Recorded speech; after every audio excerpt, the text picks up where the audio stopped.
الحمد لله رب العالمين الرحمن الرحيم مالك يوم الدين إياك نعبد وإياك نستعين اهدنا الصراط المستقيم صراط الذين أنعمت عليهم غير المغضوب عليهم ولا الضالين.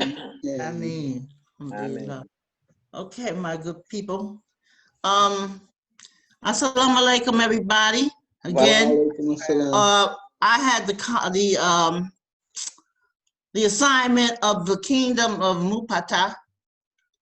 So I'm going to share some information on the screen with you guys. Where am I? Here, this one right here.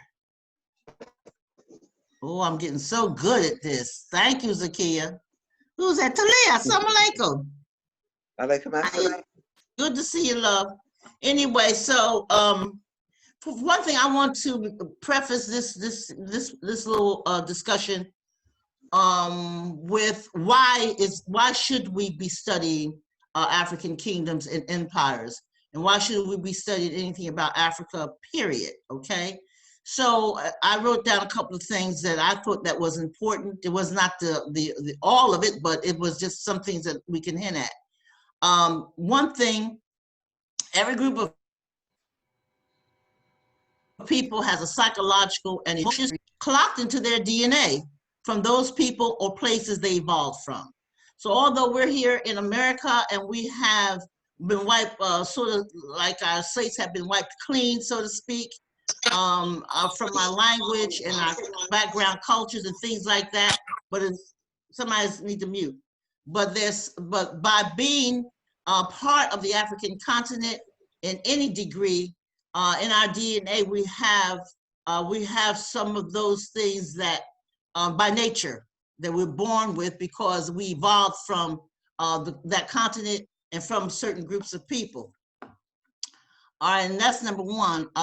To study the history of our ancestors, it provides us a connection to our ancestral history, which every people need to be able to see themselves in a broader context, how we relate to the world. And also to teach our children and grandchildren the knowledge they need to help them see themselves as citizens of the world, and not just Black people or African American, and to appreciate their contributions of their people that they have contributed to the world. And the knowledge of self impacts behavior and attitudes towards the world, self, and others. I teach African American history in high school. That's one of my courses that I teach. And you can see a change in behavior and attitude when you start discussing the contributions of Africa, and the fact that Africa was not as what they present as Tarzan on TV. Even in the cartoons, they still carry those notions down to our children about the African continent through animations, if you notice. Okay, Jungle Book, Tarzan, they keep replaying certain themes to have Africa looked at negatively by us and by our youth. And so it's very important to let them know that those animations came out of a time during imperialism, which we'll get into another discussion about. When they were going into Africa, they cut up Africa into parts and pieces to take over and dominate. And so they created Tarzan first in a book form, and a Jungle Book for India, when India was subdued and dominated. And so those images are still perpetuated. So it's important for us to know those things, that what we're looking at and what our children are looking at, they may be animations, but that's their way of sliding in the negative images that African Americans and Africans, period, have of themselves. Okay. So my country was, well, for sure is Mutapu or Mutapa. It's really Mweni or Mwena Mutapa. And really Mutapa is really a title of the leadership, which they start calling that country or that territory Mutapa. It's a medieval kingdom 1450 in medieval is before the pre-colonial times. It's pre-colonial, which means before the Portuguese and the English and everybody else start coming into America. It was pre-colonial, and I'm going to show you a map in a minute. And it lies between the Zambezi and Limpopo rivers of southern Africa. It's on the southern east side of Africa, near Zimbabwe and Mozambique right now. But really, the Mutapa covered all those areas at one time. And it is, they say, there's a legend that they say that Mutapa was built by people who left Zimbabwe, or when Zimbabwe fell, they left and built another civilization. Okay, there was another Mutapa, existed from 1803 until 1902. And the founders are culturally and politically related to the builders who eventually colonized Mozambique.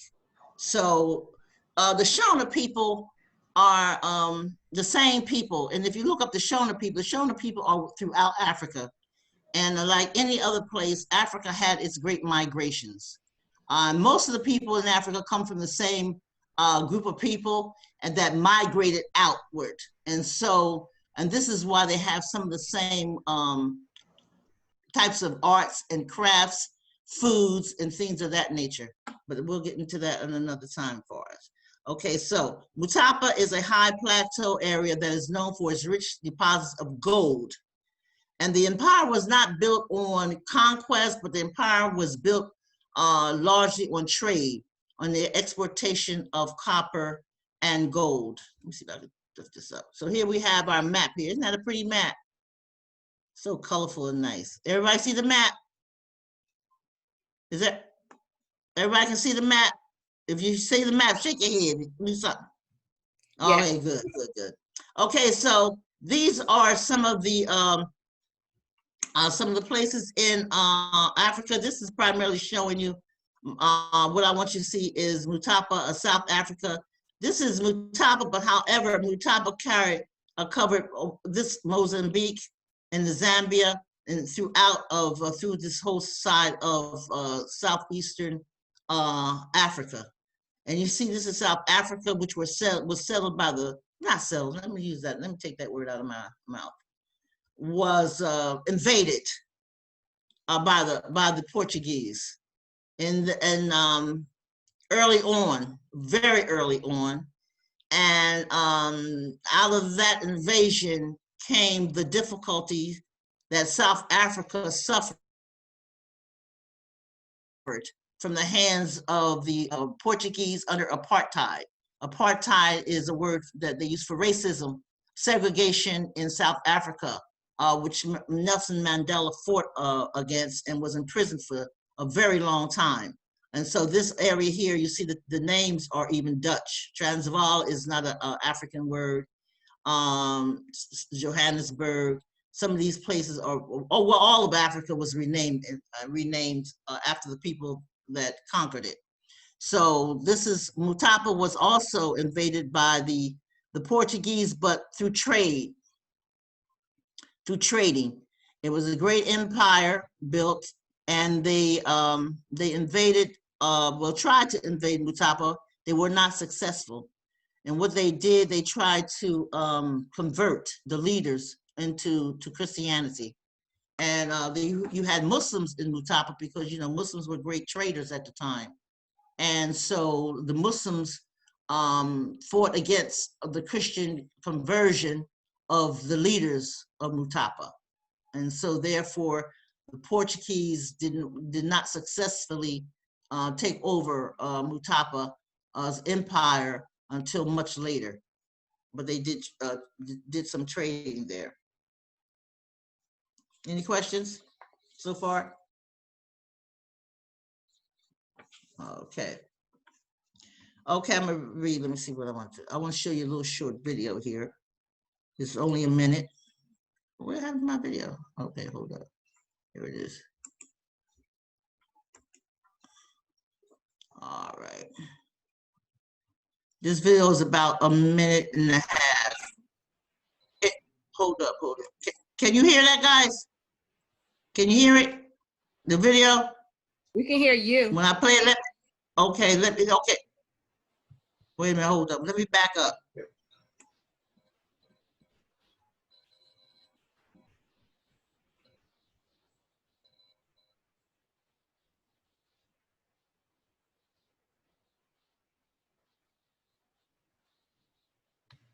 We don't hear the video. Can't hear the video. No, I don't see it either. Okay, I'm gonna stop it for a minute and then I'll do some talking. This means this is Mutapa right here. Okay, this is Mutapa. This is an ancient map showing you how much territory they actually covered at that time, and that's what he's discussing. Okay, so that's Mutapa, and I'll show you. So here's what he's talking about. All this was Mutapa here. All of this. Okay. So, you know, the Arabs settled along the East Coast. This is why we have what we call Swahili. The language of Swahili is a mixture of Arabic and African dialects. So this is a whole territory that Mutapa covered.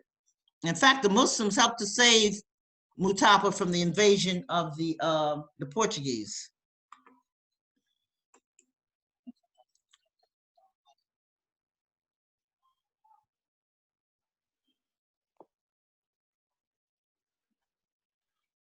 Is there supposed to be another map up?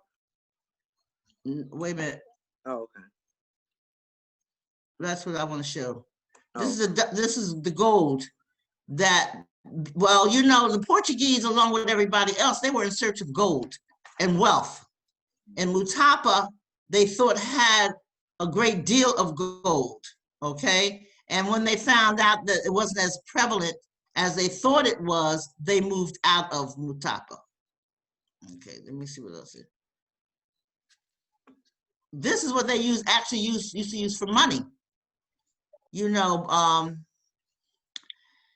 some things are, well, like I tell my students, when you think about a dollar bill or paper money, it really has no value. Mm-hmm. It only has value based on what people give it for that day or for that period of time. Paper has no value at all.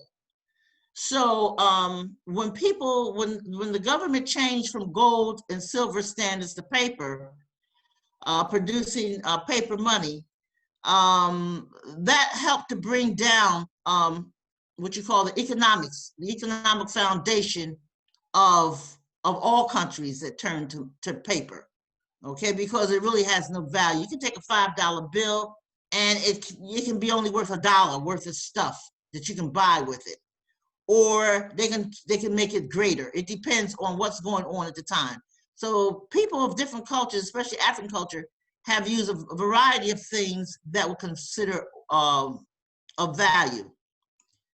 And this is one of the leaders that's on the stamp, but you can see here on money, and you can see a Mutapa down here. Okay, even though it says Zimbabwe, because it's considered now a part of that area. So this is one of the great leaders of that time. I'm not seeing that. I'm just looking. I just see a map. You just see the map? You That's don't see it. a man? Anybody else just seeing the map? Oh. Grand Zimbabwe. You need to bring it down. Yeah. What do you mean Just bring Bring it your down? screen up or down. Yes, I don't know what you mean bring your screen up or down. because your screen is up. We only see half of the map. Well, the map's supposed to be gone. No, the map is there. There is a picture underneath your map. We can only see the very top. Okay. I got you. Okay. I can't lift it down right now because it's a video. I got you. I understand what you're saying. Okay. All right. So I'm gonna come out of this anyway. Anybody see this picture? No. No. Oh wow. The map is still the original map is still there. Right. Okay. I don't get that. Well, anyway, so it's a short. Okay, so I'm gonna come out of this. for right now. So, All right. Sandra, Huh? so, I mean, after this is all over, can we go to this site to see the video? Yes, yes. Just put in Mutapa. Yes. Okay, that's all you have to do. All right, Okay. put in Mutapa. Yes, ma'am. Okay. That's it. Can y'all see the screen now? No. No. No. Oh, I stopped sharing. Okay, I stopped sharing. Okay. You're going to have to come out of your share and then go back in it. I am. Stop share. Okay. Sorry about that, guys. Okay. See, now I can move the screen. Right. These are some of the, There you these go. are some of the, yeah, these are some of the people that I copied and pasted the pictures of the beautiful people, the Shona. These are the Shona people. And these people cover Zimbabwe, Mozambique, Mutapa, all that whole area. They're the same people. You know, for example, when you go to Senegal and the Gambia speaks English and the Senegalese speak French. However, they both speak Wolof, showing you that once the line was divided, the people were divided, but it's the same people, you know? So it's the same thing with the Shona. They're all over that part of Africa. And some of us, if we ever got our DNA taken, that shows you what tribe you come from now. You can actually research it and see what area you come from, what people you actually come from. And some of us will be traced back to some of these people. Beautiful women are beautiful, beautiful, beautiful smiles, beautiful people. And you see I'm assuming that these are nuns. These are nuns here. So in our future discussions, we're going to talk about colonialism and how during the time of, I call it invasion, they brought, they always sent in the Jesuits or the priest or the religious so-called folk first to teach the people, and when they came into these lands. And it's still a major problem today. It's one of the it's one of the major problems today. And so it's known that one guy says, we gave them our culture, we gave them our language, and we gave them our God. And so once we did that, then we had them. We can dominate and control. Okay. So these are let me move this over. Sorry. Uh-oh, no. Okay, let me move that. Okay, I was trying to just move that. Let me see something. No, it's not gonna work in this. Anyway, some of these are the great empires. These are the great empires in their location. If you look at the map, you can see where they overlap, because all the empires did not exist at the same time. You know, and Africa itself, the African kingdoms and empires, they're known for imperializing in a different way, but they still were land conquerors and people conquerors. And so when the Europeans came, they just did the same thing. They did the same thing in a different way, in a more cruel, nasty way.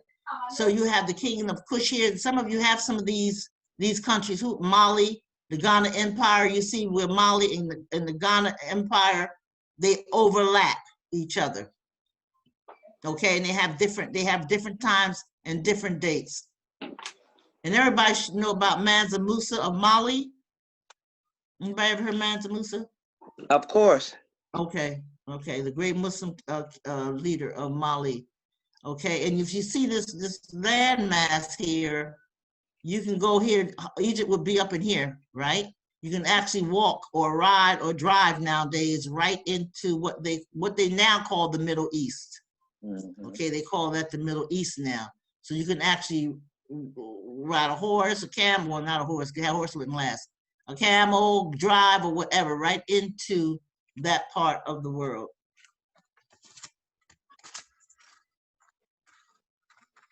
So here you see Mutapa is here. So you know what I just had a thought. A lot of people back, what, 70s, 80s, Swahili became the language to learn when we start talking about our Back to Africa movement back in the day. But Swahili is not an African language per se. So they jumped on the bandwagon to learn Swahili, but Swahili is really the language of the Arab invaders who still have slavery on the east coast of Africa, and people don't know that. And so if you really want to look at that, you can look at Henry Gates from Harvard. He has several DVDs or several YouTube videos that you can look at and about the kingdoms of Africa, especially about the east coast of Africa and how they have slaves. He actually talked to these guys, and they tell them how the Africans like being slaves. It's very interesting, Swahili, really interesting Swahili phenomenon. is actually a language of commerce. Mm-hmm. Swahili Yeah, well, not only it's a mixed dialect. right. It's a mixed dialect, but it's not the original original African language. That's what I'm saying. It was developed because of the traders. Yeah, so everybody jumped on the bandwagon to learn Swahili, but it's really Arab based. You know, the Arab trade based on the Arab traders having dialogue with the Africans on the East Coast. So here you have Great Zimbabwe and you have Mutapa. Whoever has Great Zimbabwe will really be impressed with Great Zimbabwe. It's really something to look at, just the pictures. But here's Mutapa, where it used to be located, right in that area of Southeast Africa. Okay, anybody have the Congo? Congo's on that side. So it's a lot more kingdoms than this, but depends on the date and the time. But these are ancient and medieval sub-Saharan African states. Sub-Saharan below the Sahara desert. What they would call, I don't know why they separate Africa, the Black Africa from North Africa. I don't, that's a more recent thing, more modern thing. Africa is Africa. You get my drift. Because this is a book that I recommend. I hope you can see it pretty well. Up here at the top it says, I got this from the internet. It's Discourse on Colonialism. It's a small book. It only has it's written by a French person, and it only has, I'm checking now how many pages, because 95 pages. But it really shows it's only about $10 to get it online. It's called Discourse on Colonialism, and this is the cover of it, okay? And it's very good. It's simple reading. It's nothing difficult to read, and it talks about, it tells you how the colonial powers really conquered so much, all of Africa, to tell you the truth, all of Africa. Who is the author?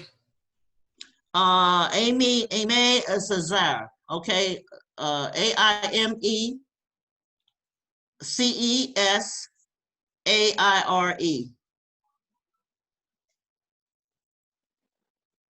Say that again, Sister Sandra. AIMECESAIRE.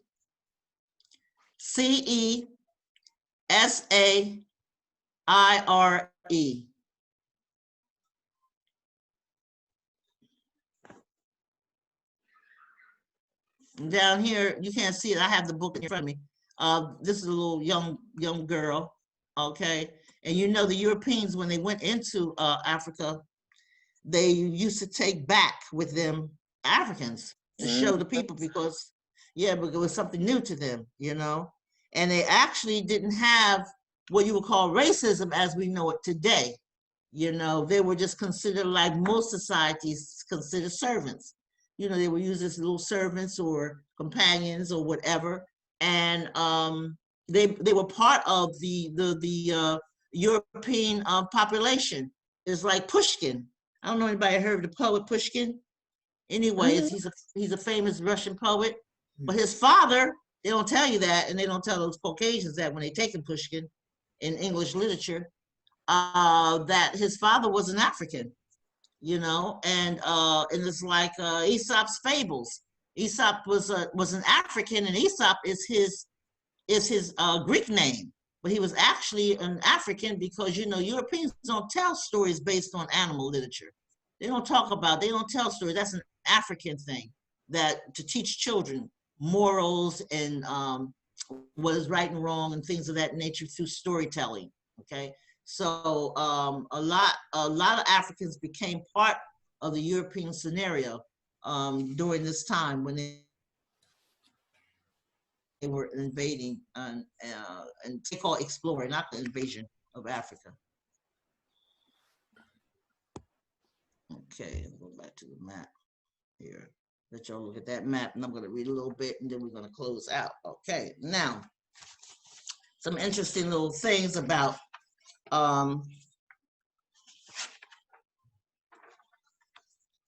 Mutapa. Okay.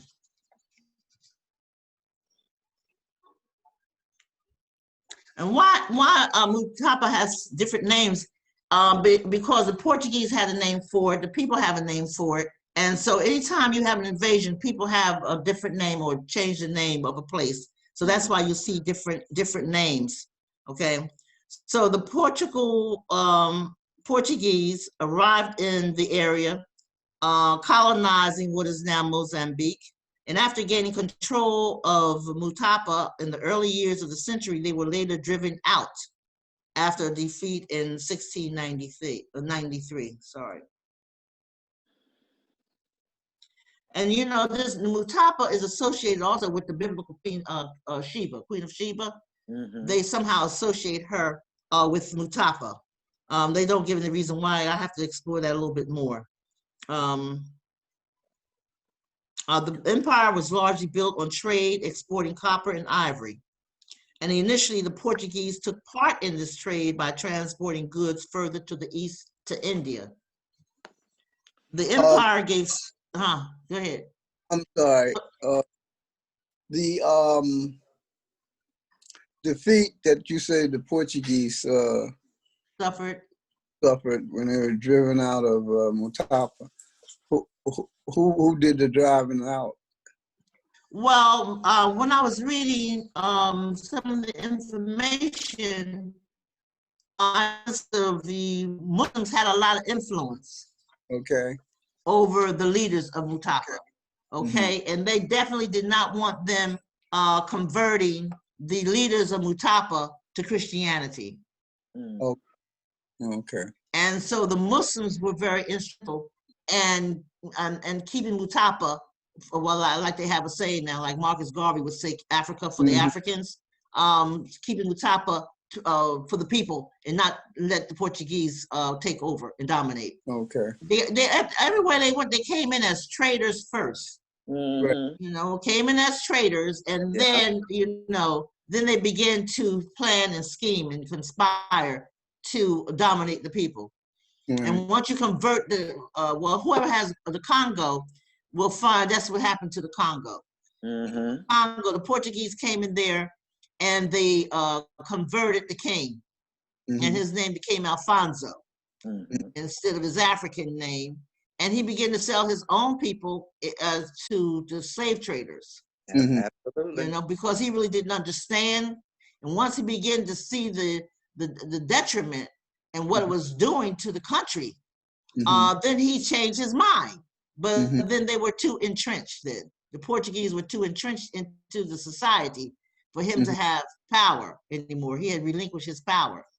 And then the people began to fight back, but of course, they lost that battle. And now today, the Congo still is in uproar, suffering from that time. So they're still in conflict. You know? So now, that's a good question. Thank you. Okay. Yeah. Well, I had another question too. Go ahead, Patty, go right ahead.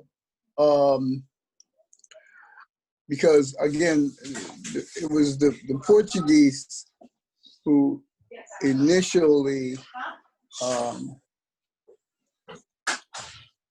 sought the riches of South Africa. But how did the Dutch become involved? The Africans? That's farther down, farther south. Yeah, that's further south. Yeah. Yeah. Let me go back to that map. Let me go back to the map. See down here? Yeah, You I see know. Victorial, but they were there a long time. They came really early on, really early on.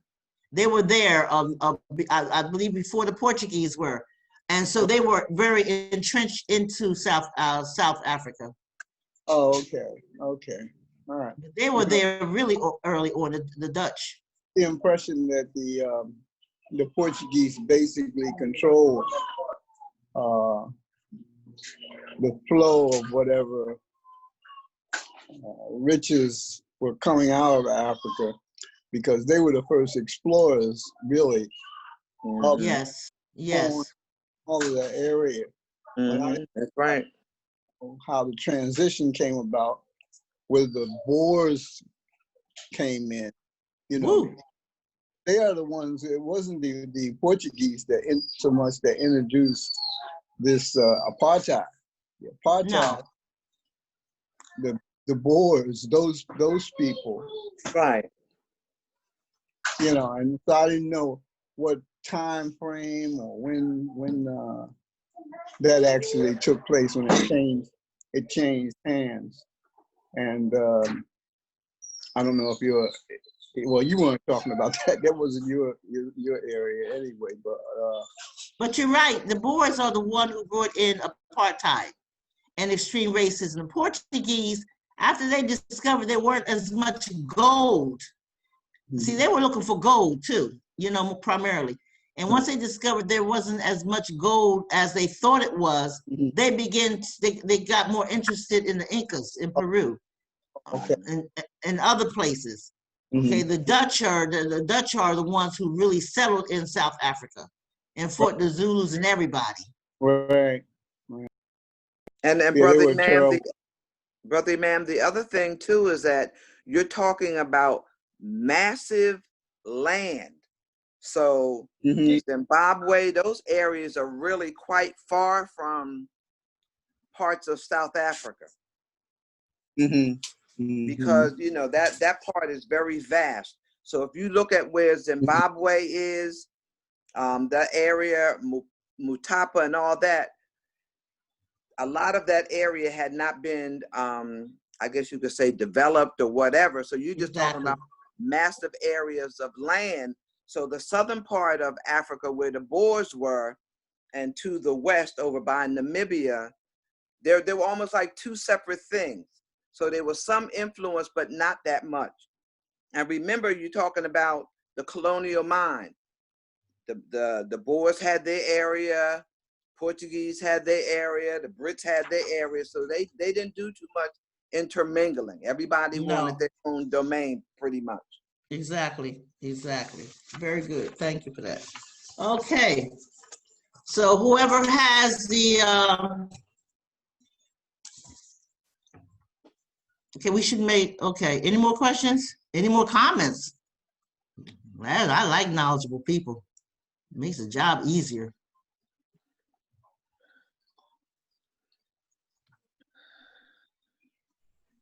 Okay, folks. Well, that's my little presentation. Oh, I want to summarize this. Okay, the decline of Mutapa. Okay, I thought this was interesting. It relates to women.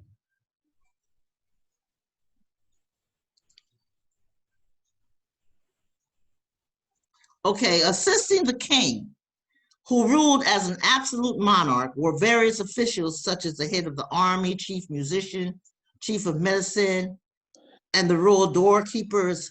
In matters of government, the king could call on the advice of 9 ministers, the oddly named king's wives. Now, the ministers of the king were named king's wives, even though they may be male, okay?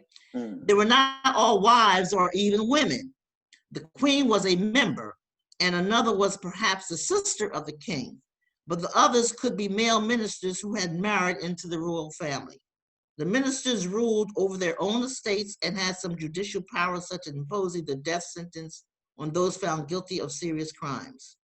Ministers were served by female servants, much like the young men who served the king. Okay, so the senior wife of the king did have real power and was responsible for relations with foreigners. So I thought that was interesting that the ministers of the king were called wives. So I was trying to think of the connection there. Why would that be so? You know? Maybe because they were considered confidants.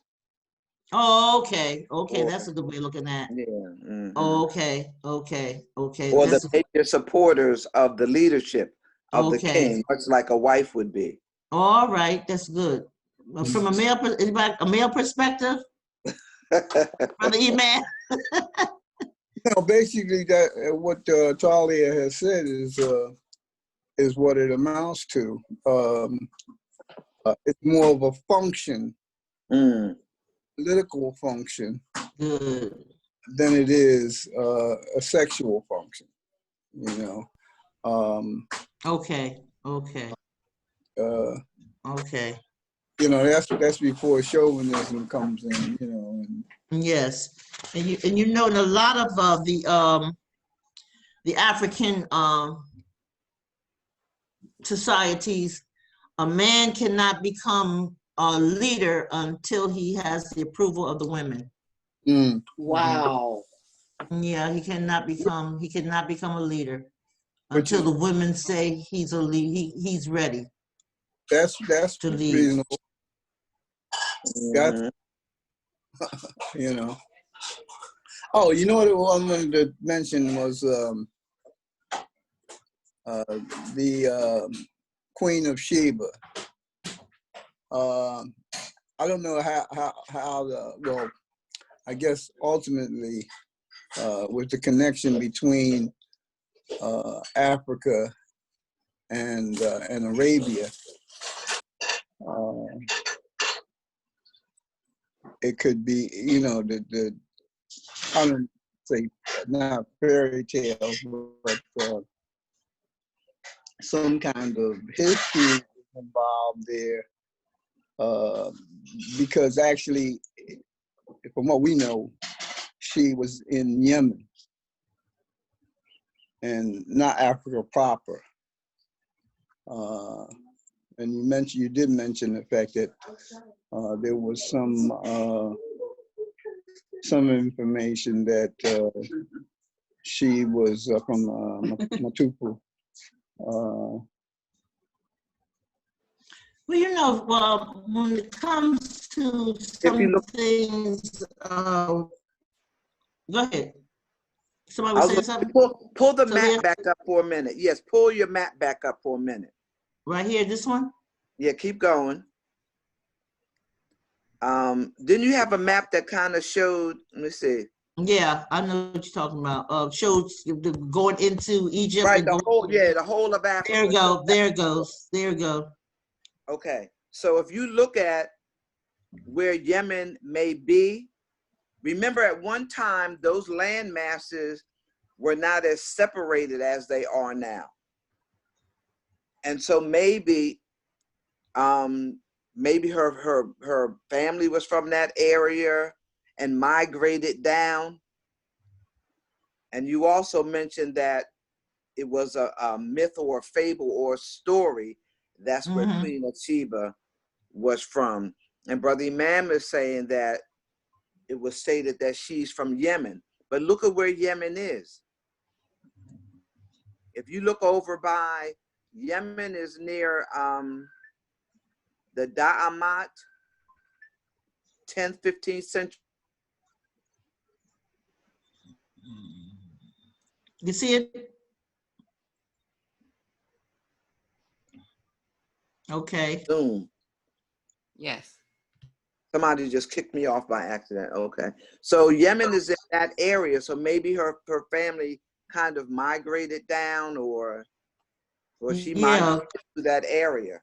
because people did a lot of moving around during that time, a lot of moving around. And then, you have to think too about the conquering of different territories and lands, and people migrated. You know, Africa is one of the main areas where people migrated from and around inside of it. I was looking at something today on TV, one of those educational channels was saying about the Philippines. You have this group of African looking, but they're like a mixed African, you know, with the the Indians looking Trinidad. They have that look, that dark Indian look, but they're they right on the coast of the Philippines, and they live right there on the water, And they were talking about how they migrated, where they migrated from, and so they're finding little pockets of migratory groups that migrated from Africa 20, 30, 50, 60,000 years ago. And they're finding them in little spots here and there, you know, and some of them are been known for a long time, especially in India. They have a group in India. Yeah, called the Jawara. Yes. The Jawara, yeah. Yes. So people have moved around for you know, thousands of years. So she could be connected, or it could be just something that was, you know, some kind of legacy, you know, some legend. Because when you look at those land plates of Saudi and Africa, it looks as though it fits right in there. It does. When the plates slip, open them, you know. And Madagascar. I've been told, I haven't read it anywhere, that the Arabic of the Sudanese Bedouin is the purest Arabic, even over the Saudi Arabian Arabic. Yeah, and you can see that that's possible because of the how close they are. I want to remember that the British are the ones who cut that Suez Canal in there in the north. Separated separated Arabia from Africa. That's right. Something to think about. Yeah. One humanity. One humanity. Anybody have anything to offer? Any thoughts? Okay, so let me wrap this up. Okay. All righty.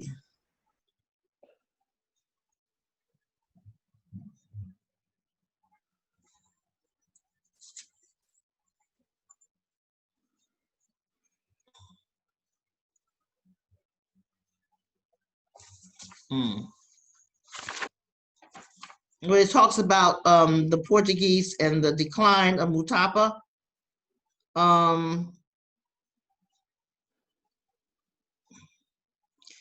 Actually, the Portuguese, they say here that the Portuguese actually established a presence and control of the Swahili coast, trade cities, following the voyage of Vasco da Gama in 1498.